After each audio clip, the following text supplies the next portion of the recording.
Good morning everyone. आज है 31 October 2023।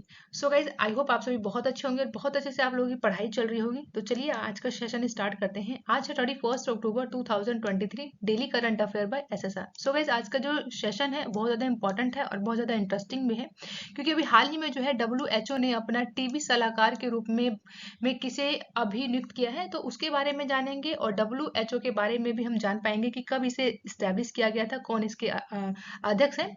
उन सभी क्वेश्चंस को यहाँ पे हम डिटेल में लेंगे और बहुत सारे इंपॉर्टेंट क्वेश्चंस हैं, उन सभी को भी हम जानेंगे। तो चलिए स्टार्ट करते हैं सेशन। अगर आप मेरे चैनल पर न्यू है तो प्लीज आप मेरे चैनल को सब्सक्राइब कर लीजिएगा, बेल आइकन पे हिट कर दीजिएगा, ताकि जो भी वीडियोस हैं उन सभी की नोटिफिकेशन आप तक पहुंचे। तो चलिए आगे बढ़ते हैं। आप सभी को कमेंट बॉक्स में लिखना है जय हिंद जय भारत। और यहाँ हम सबसे पहले करेंगे क्विक रिवीजन। तो पहला क्वेश्चन आप सभी के सामने है कि अभी हाल ही में किस वैश्विक शिक्षा पुरस्कार मिला है। तो अभी जो है हाल ही में किसे वैश्विक शिक्षा पुरस्कार दिया गया है, तो याद रखिएगा दीप नारायण नायक को जो है 2023 का वैश्विक शिक्षा पुरस्कार से सम्मानित किया है। वहीं घड़ी निर्माता राडो की ग्लोबल ब्रांड एम्बेसडर कौन बनी है, तो कैटना कैफ को बनाया गया है। नेक्स्ट है कि एशियन डेवलपमेंट बैंक ने किस देश को $400 मिलियन के नीति निर्धारित ऋण को जो है यहाँ पे मंजूरी दी है। ठीक है, यहाँ पे ऋण नहीं, ऋण को मंजूरी दी है। तो याद रखिएगा भारत को। तो भारत को जो है अभी एशियन डेवलप बैंक की तरफ से $400 मिलियन की नीति आधारित ऋण की मंजूरी दी गई है। वहीं किसे फ्रांस के महावाणिज्य दूत उपाधि से सम्मानित किया है, तो रीचा चड्ढा जो कि एक अभिनेत्री हैं, इन्हें ही अभी फ्रांस के महावाणिज्य दूतावास से अभी महावाणिज्य दूत से की उपाधि से इन्हें सम्मानित किया है। नेक्स्ट है कि सुल्तान इब्राहिम किस देश के नए राजा के रूप में चुने गए हैं, तो सुल्तान इब्राहिम जो कि मलेशिया के अभी नए राजा के रूप में चुने गए हैं। नेक्स्ट क्वेश्चन की बात करेंगे। हाल ही में अभी जियो मामी फिल्म फेस्टिवल 2023 कहाँ शुरू हुआ है, तो मुंबई में अभी इसे आयोजित किया गया है। वहीं स्वरूप नायक का निधन हुआ है, वह कौन थे, तो ये उड़ीसा के संगीत निर्देशक थे, जिनका अभी 76 ईयर में इनका बोल सकते हैं कि यहाँ पे देहांत हो गया है। तो इंपॉर्टेंट है, याद रखिएगा इस बारे में। वहीं भारत में जो है अभी आईफोन का उत्पादन शुरू करने जा रही है कौन सी कंपनी, तो याद रखिएगा टाटा समूह के द्वारा जो है बेसिकली अभी भारत में भी आईफोन के उत्पादन की शुरुआत की जाएगी। वहीं प्रधानमंत्री मोदी ने राष्ट्रीय खेलों में अभी 37वें संस्करण का उद्घाटन कहाँ किया है, तो पणजी में किया गया है। वहीं रोबोट फिक्को जो है वो किस देश के चौथी बार प्रधानमंत्री बन रहे हैं, तो याद रखिएगा स्लोवाकिया जो है अभी, जो कि यूरोपियन कंट्री है, वहां पर अभी ये चौथी बार रोबोट फिको जो है यहाँ के प्रधानमंत्री चुने गए हैं। सो यहाँ हमने किया है क्विक रिवीजन। तो चलिए अब बढ़ते हैं आगे। आज का सेशन बहुत ज्यादा इंपॉर्टेंट है, इंटरेस्टिंग है। तो क्योंकि अभी जो है आज का जो दिन है वो सेलिब्रेट कर रहे हैं राष्ट्रीय एकता दिवस के रूप में। ठीक है, तो राष्ट्रीय एकता दिवस यानी कि ये नेशनल यूनिटी डे को कब मनाया जाता है, तो याद रखिएगा 31 अक्टूबर को मनाया जाता है। तो ऑप्शन सी बिल्कुल करेक्ट है। तो बहुत ज्यादा इंपॉर्टेंट है, इसकी बैकग्राउंड इन्फॉर्मेशन को हम डिटेल में जानेंगे सरदार वल्लभ भाई के पटेल जी के बारे में। ठीक है, तो चलिए स्टार्ट। तो चलिए बैकग्राउंड इन्फॉर्मेशन को समझते हैं। सबसे पहले तो ये जानेंगे कि राष्ट्रीय एकता दिवस क्यों मनाया जाता है। तो याद रखिएगा 31 अक्टूबर के दिन सरदार वल्लभ भाई पटेल जी का जन्मदिन होता है। इसी दिन को हम जो है राष्ट्रीय एकता दिवस के रूप में मनाया जाता है। तो ये नेशनल यूनिटी डे के रूप में ही पूरे भारत में इसे सेलिब्रेट किया जाता है। इसके बड़ा पीछे जो है बहुत बड़ा कारण है, जो कि हमारा पूरा देश जो है एक बोल सकते हैं कि एक माला की तरह यहाँ पे बोल सकते हैं कि पिरोया गया है। तो किसकी वजह से है ये, तो याद रखिएगा सरदार वल्लभ भाई पटेल जी की वजह से है। वहीं इस दिन को मनाने के पीछे का सबसे बड़ा कारण क्या है, लोगों को एकजुट करना था, समाज के उत्थान के लिए उनके विचारों का अवगत कराना था। कि बेसिकली क्या है कि अगर हम मिलकर साथ रहेंगे तो वो ज्यादा बोल सकते हैं कि बहुत अच्छा होगा। क्योंकि पहले जो है हमारे यहाँ पर जो 565 रियासतें थी, उन सभी को जोड़े करने का काम किसने किया था, सरदार वल्लभ भाई पटेल जी के द्वारा किया गया था। वहीं इसे पहली बार कब मनाया गया था, तो 2014 में इसकी शुरुआत की गई थी। सरदार वल्लभ भाई पटेल जी के दिन जो उनका जन्मदिन होता है, उस दिन राष्ट्रीय एकता दिवस पहली बार मनाया गया था। वहीं इस दिन जो है सरदार वल्लभ भाई पटेल की बात करें तो राष्ट्रीय अखंडता और एकता में इनके योगदान विषय में इनके बोल सकते हैं कि विषय में जागरूकता फैलाने के लिए रन फॉर यूनिटी जैसे इनके द्वारा कई बोल सकते हैं कि कई तरीके के इनसे आयोजन चलाए गए थे, ताकि जो है पूरा देश जो है एक साथ मिलकर एक देश बन सके, भारत बन सके। ठीक है, वहीं 2018 में जो है सरदार पटेल की 143वीं जयंती के अवसर पर भारत सरकार के द्वारा सरदार वल्लभ भाई पटेल के सम्मान में गुजरात में स्टैचू ऑफ यूनिटी का भी अनावरण किया गया। कब? 2018 में। ठीक है, इस क्वेश्चन के बारे में भी हम जानेंगे कि स्टैचू ऑफ यूनिटी जो है सबसे बड़ा क्यों है दुनिया में। ठीक है, इसके अलावा कौन कौन से हैं जो कि स्टैचू हैं और ये सबसे बड़ा क्यों है। ठीक है, वहीं यहाँ पे हम समझते हैं एक बार, रियासतों का एकीकरण किया गया था किनके द्वारा? सरदार वल्लभ भाई पटेल जी के द्वारा। तो सरदार पटेल की बात करें तो लगभग इन्होंने जो है 565 रियासतों को भारतीय संघ में शामिल करने के लिए महत्वपूर्ण भूमिका निभाई। जो कि बेसिकली बात करें तो कौन कौन से थे वो, तो याद रखिएगा, त्रिवनकोर था, वहीं हैदराबाद, जूनागढ़, भोपाल, कश्मीर जैसे जो कुछ रियासतें थे जो कि इनके द्वारा ही बोल सकते हैं कि बेसिकली यहाँ पर शामिल किया गया था। तो बहुत ज़्यादा इंपॉर्टेंट है, इन सभी देशों को इन सभी रियासतों को याद रखिएगा। तो सरदार पटेल जी की बात करें तो इनके द्वारा रियासतों के साथ आम सहमति बनाने के लिए अथक प्रयास किए गए, लेकिन जहां भी आवश्यक हो इनके द्वारा साम दंड भेद और सभी तरीकों के द्वारा इन्होंने बेसिकली जो है जितने भी रियासत थे उन सबको एक करने का काम किया गया। किनके द्वारा? सरदार वल्लभ भाई पटेल जी के द्वारा। ठीक है, अब जान लेते हैं यहाँ पे स्टैचू ऑफ यूनिटी के बारे में। तो स्टैचू ऑफ यूनिटी जो कि विश्व का सबसे ऊंची यानी कि 182 मीटर ऊंची ये मूर्ति है, जो कि चीन की बात करें तो स्प्रिंग टेम्पल यानी बुद्धा प्रतिमा से भी क्या है, ये 23 मीटर ऊंचा है। वहीं अमेरिका की बात करें तो अमेरिका में स्थित है स्टैचू ऑफ लिबर्टी, जो कि 93 मीटर लंबा है और लगभग बात करें तो दुगना है। तो ये बोल सकते हैं कि इस स्टैचू ऑफ यूनिटी जो है पूरे वर्ल्ड में सबसे ऊंची मूर्ति है। वहीं जनवरी 2020 में इसे बोल सकते हैं कि संघाई सहयोग संगठन के द्वारा 8 अजूबों में भी शामिल कर लिया गया। तो याद रखना है इसके बारे में। अब एक यहाँ से आप लोगों से छोटा सा क्वेश्चन पूछूंगी मैं आपसे कि स्टैचू ऑफ यूनिटी जो है किस कलाकार के द्वारा बोल सकते हैं कि मूर्तिकार जो है किनके द्वारा बनाया गया है, डिजाइन किसके द्वारा किया गया है। तो आप लोगों को कमेंट बॉक्स में बताना है। अब यहाँ जान लेते हैं एक बार सरदार वल्लभ भाई पटेल के बारे में। तो चलिए जानते हैं सरदार वल्लभ भाई पटेल का जन्म कब हुआ था। आपका 31 अक्टूबर को हुआ था 1875 में, जो कि नाडियाड गुजरात में हुआ था। ठीक है ना, तो याद रखना है कहाँ हुआ था इनका जन्म। तो नाडियाड गुजरात में इनका जन्म होता है, जो कि बेसिकली अगर इनके बारे में बात करें तो ये भारत के प्रथम गृह मंत्री थे और उप प्रधानमंत्री थे। साथ ही भारत राष्ट्र को एक संघ बनाने और एक भारत तथा भारतीय रियासतों के एकीकरण में इनकी महत्वपूर्ण भूमिका रही। इन्होंने जो है श्रेष्ठ भारत बनाने के लिए भारत के लोगों को एकजुट होकर रहने का अनुरोध किया। वहीं ये विचारधारा अभी भी आत्मनिर्भर भारत पहल के परिलक्षित होता है कि भारत को जो है आत्मनिर्भर बनाने का प्रयास इनके द्वारा ही किया गया था। वहीं आधुनिक अखिल भारतीय सेवा प्रणाली की स्थापना के कारण इन्हें भारत के सिविल सेवकों के संरक्षक संत के रूप में भी जाना जाता है। अगर बात करें तो इनकी मृत्यु कब हुई थी, तो 15 दिसंबर 1950 को इनकी जो मृत्यु है बम्बई में हुई थी। तो इतना आपको बेसिक याद रखना है सरदार वल्लभ भाई पटेल के बारे में, जो कि एक बहुत ज्यादा इंपॉर्टेंट पर्सनैलिटी है ये हमारे देश के लिए, क्योंकि इनकी वजह से ही जो है कि 565 रियासतें जो हैं पूरे इनके द्वारा भारत बनाया गया। तो ये याद रखना है इनके बारे में। ठीक है, कोई डाउट हो तो आप मुझसे कमेंट बॉक्स में पूछ सकते हैं। सेकंड क्वेश्चन है, हाल ही में भारत के चौथे एशियाई पैरा गेम्स में कुल कितने मेडल जीते हैं। तो बहुत ज्यादा इंपॉर्टेंट है ये कि अभी जो है हमने अभी 4th एशियन पैरा गेम्स हुए हैं, इसमें भी हमने जो है इसमें 5th रैंक हासिल की है। कौन सी रैंक हासिल की है, तो याद रखिएगा 5th रैंक हमने भी इसमें जो है हासिल कर लिया। फर्स्ट पे कौन है, तो चाइना बना हुआ है। और यहाँ पे याद रखिएगा ऑप्शन डी बिल्कुल करेक्ट है। तो 111 जो है हमने अभी 4th एशियन पैरा गेम्स में 111 मेडल्स को अपने नाम किया है। ठीक है, तो चलिए समझते हैं यहाँ पे एक बार और। तो भारतीय एथलेटिक की बात करें तो इनके द्वारा पीपल्स रिपब्लिक ऑफ चाइना के हांगजोंग में अपने एशियन पैरा गेम्स 2023 के अभियान की बात करें, इसमें हमने 29 स्वर्ण और 31 रजत पदक के साथ 51 कांस्य पदक के साथ कुल बात करें तो हमारे पास कुल पदक कितने हैं, 111 पदक हैं। तो याद रखिएगा 111 पदक के साथ हमने जो है इस बार बाजी मार ली है। और हम कौन सी रैंक पर है, 5th रैंक पर है। पहले रैंक याद रखिएगा तो चाइना है, सेकंड पर कौन है, ईरान है, और थर्ड पे याद रखिएगा जापान। दक्षिण कोरिया के टाइम पर 4th रैंक पर है। तो हमारी रैंक आपको याद रखनी है। ठीक है, तो इंपॉर्टेंट है ये, आपके किसी भी एग्जाम में पूछ सकता है कि कुल जो है अभी एशियन पैरा गेम्स में 2023 में जो है कितने पदक हमारे एटलीको के द्वारा जो है जीता गया है। तो याद रखिएगा 111 पदक जीता गया है। नेक्स्ट क्वेश्चन है थर्ड, हाल ही में डब्ल्यूएचओ ने किसे अपना टीबी सलाहकार समूह के रूप में नियुक्त किया है? तो याद रखिएगा इनका नाम है सारंग देव। तो ऑप्शन सी बिल्कुल करेक्ट है। तो सारंग देव को जो है अभी हाल ही में डब्ल्यूएचओ के द्वारा टीबी सलाहकार के रूप में नियुक्त किया है। तो इनका नाम याद रखिएगा, क्या नाम है इनका? सारंग देव नाम है इनका।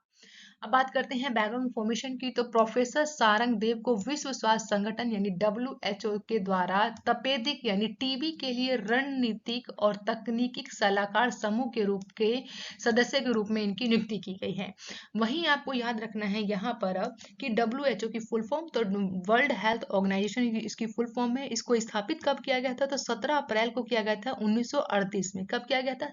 7 अप्रैल को किया गया था 1948 में। और 7 अप्रैल के दिन को ही हम क्या मनाते हैं? हेल्थ डे के रूप में मनाते हैं, ये भी याद रखना है। बेसिकली इसका उद्देश्य क्या है? तो याद रखिएगा संसार के लोगों को स्वास्थ्य का स्तर जो है ऊंचा करना इसका उद्देश्य है, जो कि ये काम नहीं करता है बेसिकली इसके ऊपर इतना। वहीं डब्ल्यूएचओ का मुख्यालय की बात कीजिए करें तो क्या है? स्विट्जरलैंड है, जो कि जेनेवा शहर में स्थित है। वहीं इसमें मेंबर कितने हैं? तो याद रखिएगा 194 तो है इसमें सदस्य देश हैं। और इसके अध्यक्ष कौन है? ये बहुत ज्यादा इंपॉर्टेंट है आप लोगों के लिए। तो डॉक्टर टेड्रोस अधानोम घेब्रियसिस है, ठीक है ना? तो याद रखिएगा टोड्रोस है अधानोम घेब्रियस, ठीक है, इतना याद रखिएगा। कई बार होता है कि मतलब कोई ट्रिपिकल नेम होता है तो उसे हम बोल नहीं पाते, तो इसे इग्नोर कीजिएगा, ठीक है।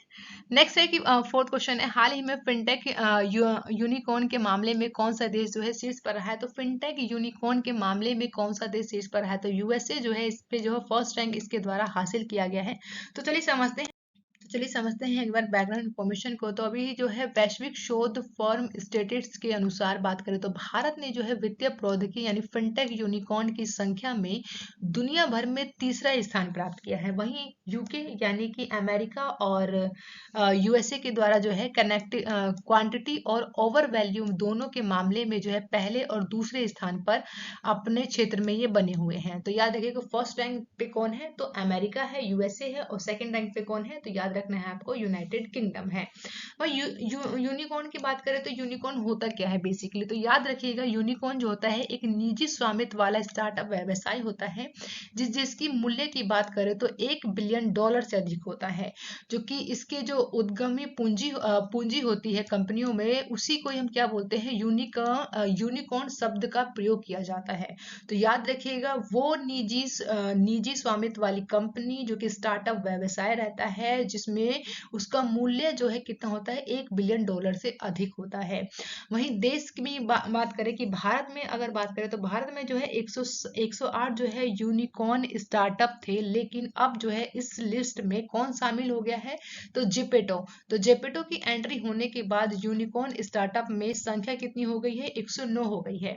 इसके बारे में भी याद रखिएगा आप लोग, जो कि बेसिकली जिपेटो है वो क्या है? एक ऑनलाइन ग्रोसरी डिलीवरी ऐप है, जो कि 10 मिनट में ग्रोसरी से लेकर स्टेशनरी तक की वस्तुओं को पहुंचाने में, आपके घर तक पहुंचाने में सक्षम है, ठीक है। इस कंपनी की अगर हम बात कर रहे हैं वैल्यूएंस की, जो कि कितनी है वैल्यू इसकी? $104 करोड़ है, यानी करीब 11,500 करोड़ रुपए अब हो गई है।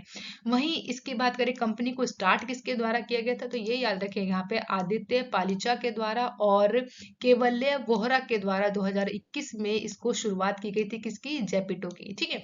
तो इतना याद रखना है आपको कि भारत की रैंक क्या है? तीसरी रैंक है। फर्स्ट रैंक पे कौन है? तो अमेरिका है। सेकंड पर कौन है?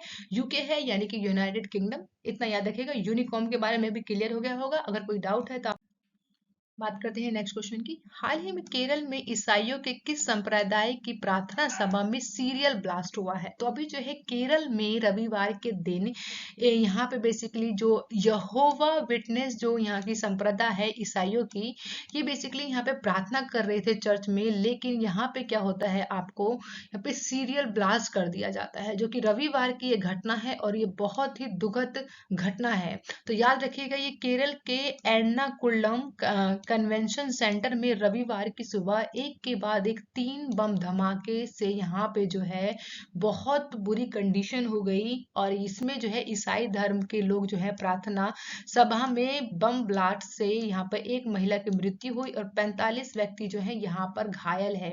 तो ये आपसे पूछे कि ईसाइयों की जो कौन सी संप्रदाय थी यहाँ पर, तो याद रखिएगा यहोवा विटनेस संप्रदाय जो है यहाँ पर बेसिकली यहाँ पे प्रार्थना कर रही थी। और यहीं पर ही लगातार एक के बाद एक 3 सीरियल ब्लास्ट किए गए। ठीक है, इतना याद रखिएगा। नेक्स्ट क्वेश्चन है, हाल ही में ब्यूटी वर्ल्ड मिडिल ईस्ट 2023 की मेजबानी कौन कर रहा है? तो याद रखिएगा दुबई कर रहा है। तो ऑप्शन ए जो है बिल्कुल करेक्ट है। तो ब्यूटी वर्ल्ड मिडिल ईस्ट 2023 की मेजबानी दुबई के द्वारा किया जा रहा है। नेक्स्ट क्वेश्चन है 7th, हाल ही में किसने जापान के ओसाका में G7 व्यापार मंत्रियों की बैठक में भाग लिया है? तो इनको तो आप सभी जानते हैं, इनका नाम क्या है? पीयूष गोयल है। ऑप्शन सी बिल्कुल करेक्ट है। यानी यहाँ पे आप समझेंगे कि शॉर्ट नोट में कि केंद्रीय वाणिज्य और उद्योग उपभोक्ता मामले खाद्य और सार्वजनिक वितरण कपड़ा मंत्री पीयूष गोयल के द्वारा जापान के ओसाका में 7 समूह यानी G7 में व्यापारी मंत्रियों की बैठक में भाग लिया गया इनके द्वारा। ठीक है, तो इतना समझिएगा। अब यहाँ पे जरा हम जान लेते हैं G7 के बारे में। तो G7 यानी इसमें क्या होंगे? 7 कंट्री होंगी। तो कौन कौन से हैं? तो याद रखिएगा UK, Canada, France, Germany, Italy, Japan है। साथ ही साथ ये भी याद रखना है कि G7 में जो है भारत और G20 का हिस्सा इसमें शामिल है। ठीक है, तो इन दोनों बातों को याद रखना है आपको। और ये जो है एक अंतर सरकारी संगठन है जिसका गठन कब हुआ था? 1975 में होता है, जो कि वैश्विक आर्थिक शासन, अंतरराष्ट्रीय सुरक्षा, ऊर्जा नीति जैसे सामान्य हितों के मुद्दे पर चर्चा करने के लिए ब्लॉक की वार्षिक बैठक होती है यहाँ पर। तो इतना याद रखना है आपको G7। सो बात करते हैं नेक्स्ट क्वेश्चन की। हाल ही में किस देश से जो है जन्म दर में रिकॉर्ड गिरावट दर्ज की गई है? तो याद रखिएगा इटली में। अभी इटली में बेसिकली यहाँ पे जो है बोल सकते हैं कि जो जन्म दर है बच्चों की उसमें गिरावट देखी गई है।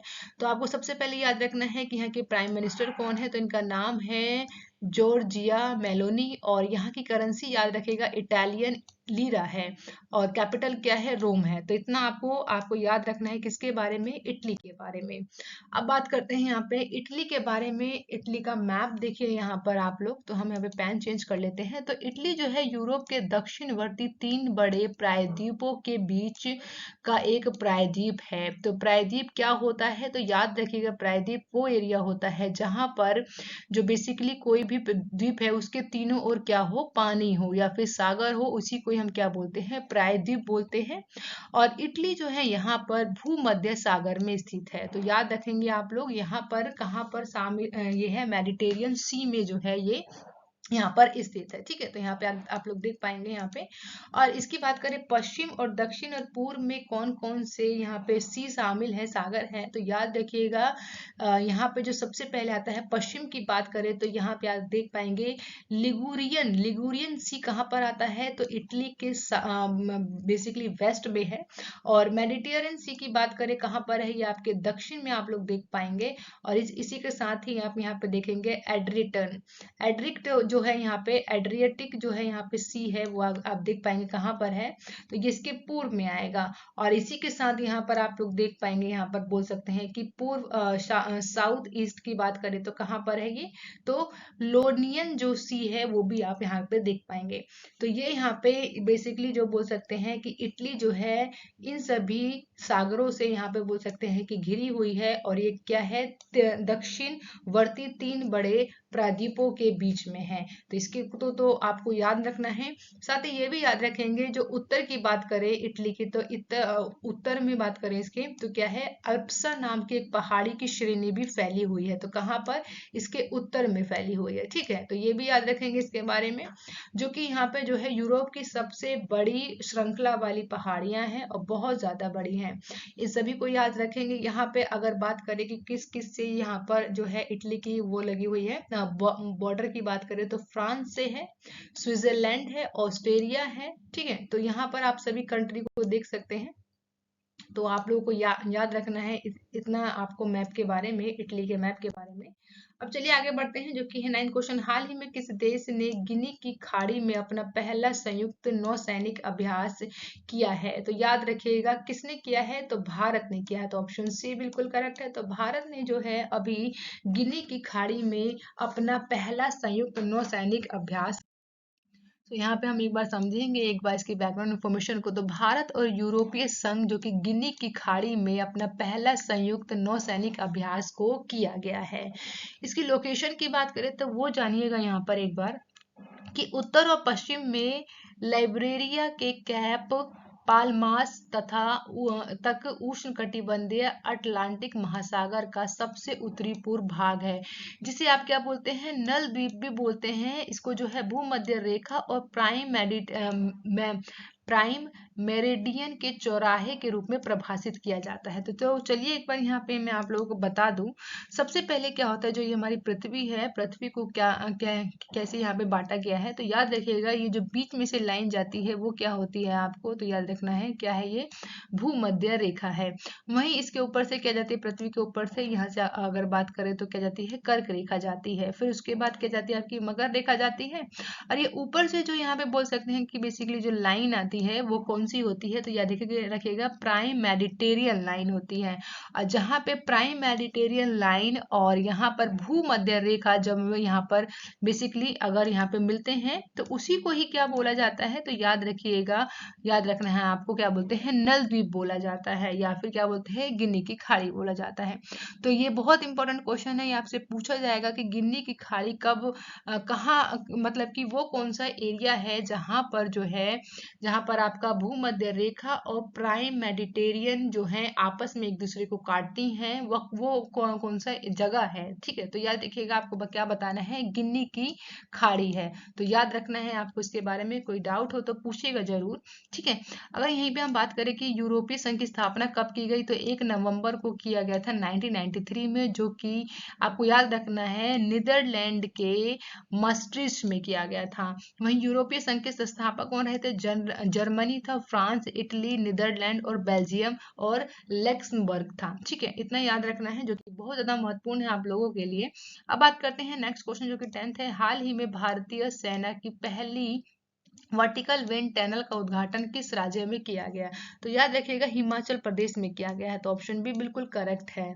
ओके, यहाँ समझते हैं हम एक बार बैकग्राउंड इन्फॉर्मेशन को। तो भारतीय सेना ने हिमाचल प्रदेश में जो है स्पेशल फोर्सेस ट्रेनिंग स्कूल में जो है अपनी वर्टिकल विंड टनल का उद्घाटन किया है। अब यहाँ समझते हैं एक बार हिमाचल प्रदेश के बारे में। तो हिमाचल प्रदेश की कैपिटल क्या है, तो शिमला जो है समर में होती है, और सर्दी की बात करें विंटर में जो है क्या होता है, याद रखेंगे धर्मशाला जो है कैपिटल रहती है किसकी, हिमाचल प्रदेश की।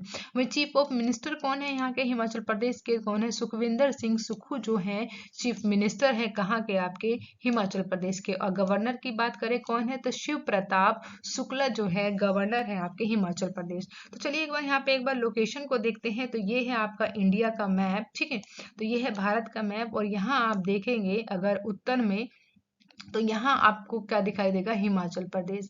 इसकी बाउंड्री की बात करें कि जो नेशनल बाउंड्रीज है वो पंजाब से होती है टच, साथ में हरियाणा से होती है, और बात करें तो उत्तर प्रदेश से भी होती है लेकिन बहुत कम होती है। उसी के साथ किससे होती है, यहाँ पे उत्तराखंड से होती है।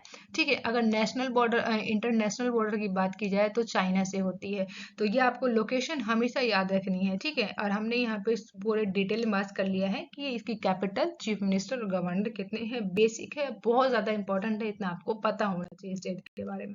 अब क्वेश्चन ऑफ द डे है, तो याद रखिएगा हाल ही में किसे किसे जो है अभी वैश्विक शिक्षा पुरस्कार 2023 मिला है। तो आप लोगों को ऑप्शन बताने हैं, ऑप्शन आप सभी के सामने है, करेक्ट ऑप्शन को कमेंट बॉक्स में बताइएगा। नेक्स्ट, जो कि लास्ट वीडियो मैंने आप लोगों से क्वेश्चन पूछा था, हाल ही में अमेरिकी राष्ट्रपति द्वारा राष्ट्रीय प्रौद्योगिकी और नवाचार पदक से सम्मानित किया गया है किसे, तो इनका नाम है अशोक गॉडगिल। तो ऑप्शन ए बिल्कुल करेक्ट है, तो याद रखिएगा। Thank you for watching guys, मिलते हैं नेक्स्ट वीडियो में। आप अपना बहुत ज्यादा ध्यान रखिए और मेरी वीडियो को लाइक एंड शेयर करना मत भूलिए। ठीक है guys, bye bye and take care.